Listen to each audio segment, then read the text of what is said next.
How are you doing? It's Martin from Gardens for Life. Today I'm going to show you how to pot tubers, all kinds of different edible ancient tubers. For example, Oca or Jerusalem Artichoke or Mashua. There's also Ullucus and the Apios as well. So I'll show you some of those, and I've been asked to do a video on these just to make sure that people have an idea of what to expect when you're growing them. I would certainly make sure that you keep the Ocas and the Yacons and the Ullucus indoors. Probably the Apios as well. I think you even need to plant the Apios indoors. That's a new one to us anyway. We've only been growing it for 1 year now. But Oca and the Yacons need to be kept indoors before planting them out in probably at the start of June or at the end of May here in Ireland or in the UK, just to make sure that they don't get hit back by a frost. So we might as well start with Ocas. This is what an Oca looks like, and this is a kind of golden white one, or golden yellow. And this is actually the leaves. You can see this one already grew a little bit, and it has little small roots. And you can see that the leaves are very similar to an actual clover plant, and they actually close when the plant is either out of water, when it's trying to preserve water, or at night time. The leaves actually fold in, and during the day they'll fold out again, just like a solar panel. And you can see these ones here have already grown a little bit. Here's another one. So I'll show you how to pot that now. We'll also show you, this is a 1 litre pot. That's the ones I like to use. You can keep them indoors in that for about 4 weeks.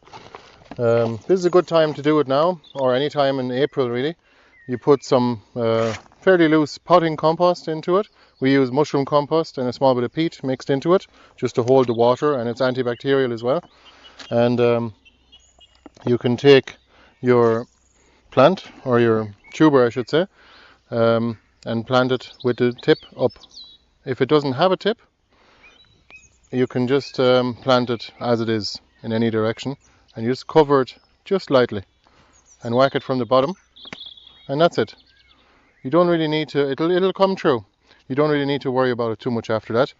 And never fill it quite to the top, because when you're watering it, the water will actually stay in and sink down through. So this is best kept indoors, of course, as all of the Ocas. So if you were to plant this, I would plant it, let me take that one out again. I would make a small little hole here, probably about 1 inch deep, and plant it there. And that's it, as simple as that. That'll grow into a full-size plant in about probably the next 3 or 4 weeks, and it's time to plant them out then. Potatoes, hopefully the compost will keep them moist, and this should hopefully prevent all the moisture from evaporating. Alright, this is about 10 days later. Let's see how they went. Yay! I have been checking on them alright, but not in the last few days. Check it out. These potatoes have got proper roots already, look at that. So it does work. You can chit potatoes or sprout them much quicker in a greenhouse and in a bit of moist compost. Could be more for the potatoes. So as you can see, some of them have a nice root already. So we'll just show them down there.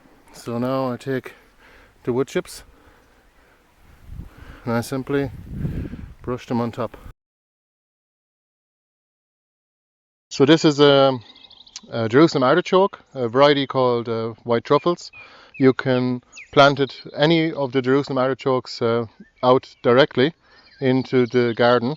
You don't have to worry about them too much. They can handle a bit of frost, and they're fairly hardy plants as well. Make sure you plant them somewhere fairly permanent, because they will actually keep growing year after year. So even if you harvest them fairly hard, you still will get more tubers year after year, because they do grow quite prolifically, and that can be a good thing if you like to eat them, of course. Here's another variety of Jerusalem artichokes. This is red Fujio.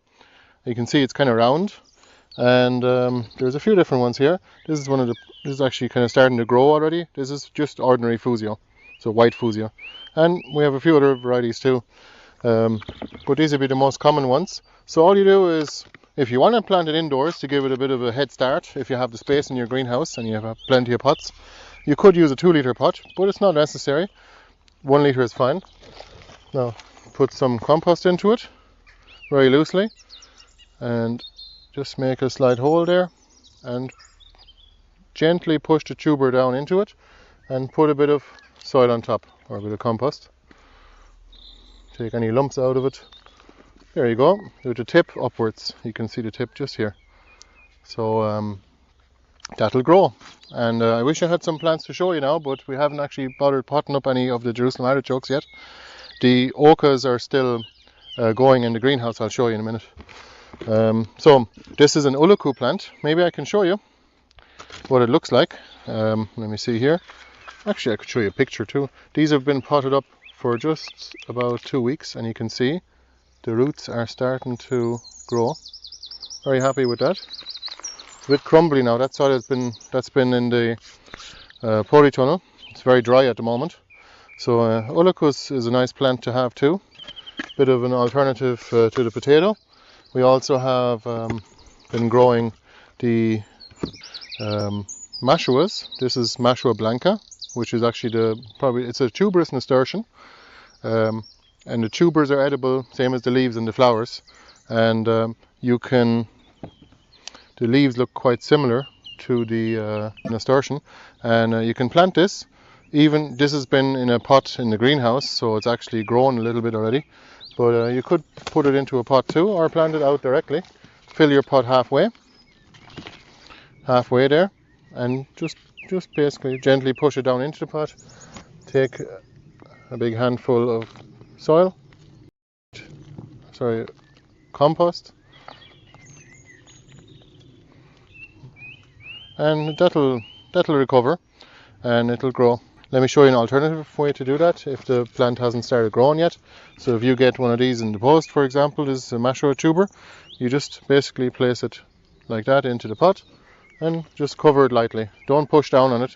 You could whack it from the bottom, put a little bit more compost on there, and that'll grow into a plant just like this one, although this is in a bigger pot. You can see it has very similar leaves to the nasturtium. That's Mashua. And we'll move on to what else have we here? We have Yacon. So we're actually sold out of most of the tubers now, especially Yacon, but we're going to harvest a few more in the next week or so, and we might just have a few more to offer people just because we have a bit of a surplus, hopefully so. We have planted some in the greenhouse already, so what we'll do is we'll show you now. This is just a pot with the same mix, or same kind of potting mix, and this is one of the growing tips from a Yacon plant, and we just basically place it gently, just pry a hole into the compost. Don't just push it down because it'll compact the ground underneath and it'll cause rot. It might cause rot, so you can just use your fingers to make a bit of a indentation and then place your Yacon with the tip up, the growing tip, and then shake it. I think you're okay there. That's the growing tip, just sticking out a little bit there, and that'll be fine. I think that'll grow. You could put a small bit more on top just to not have it dry out, and it'll push through then. And that's one of the white Yacons actually. Yacon is an awesome vegetable to have. It's like eating a fruit or an apple in the middle of the winter, but slightly different flavour, and you can harvest them all winter. We've been eating them the whole time, and the kids love it too. So it's a great way of getting them to actually eat fruits, of course. Although our little boy actually loves fruits, because we've been giving him fruits all the time. This is Apios plant, Apios americana. It's been in the greenhouse for about a month now, and I'm going to just try to show you the root of it.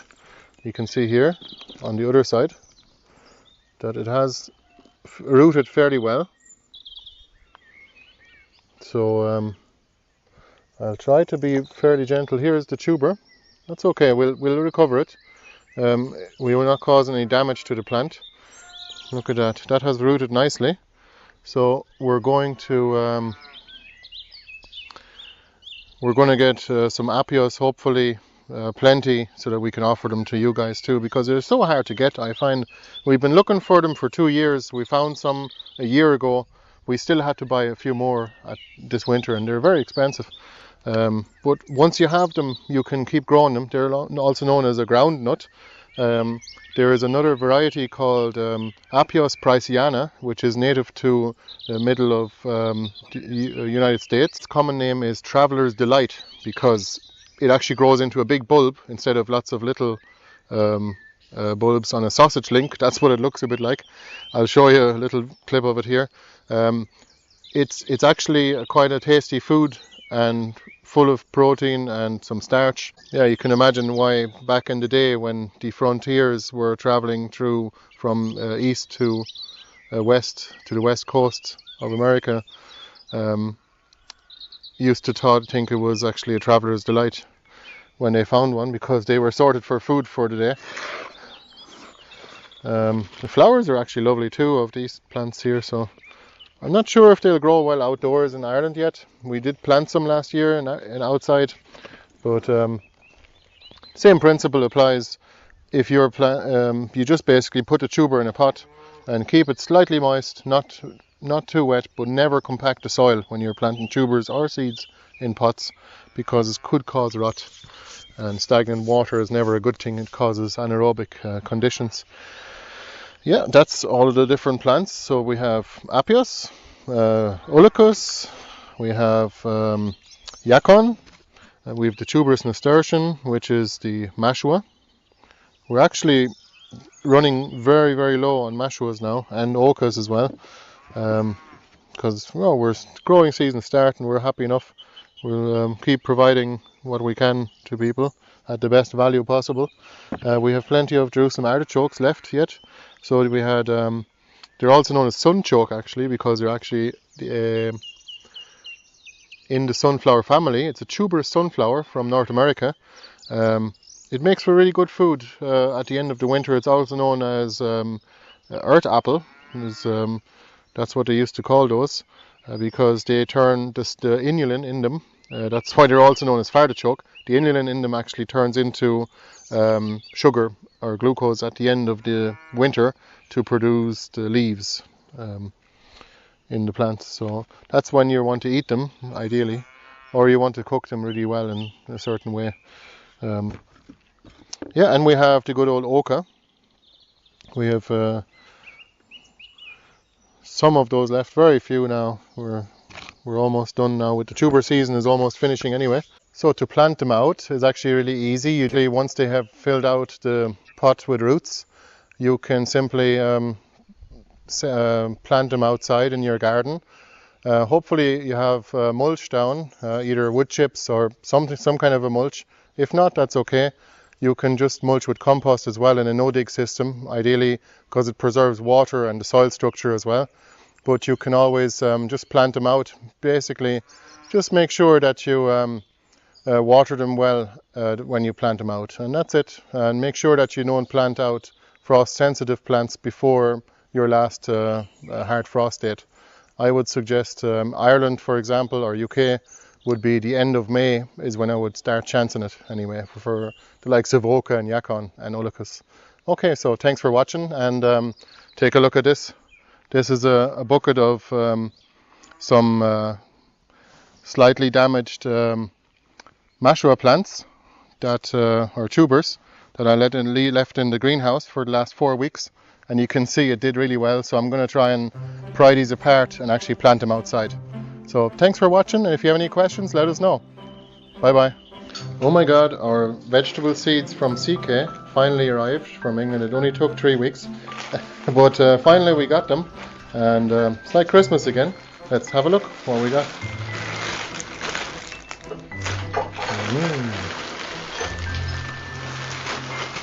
Whoa!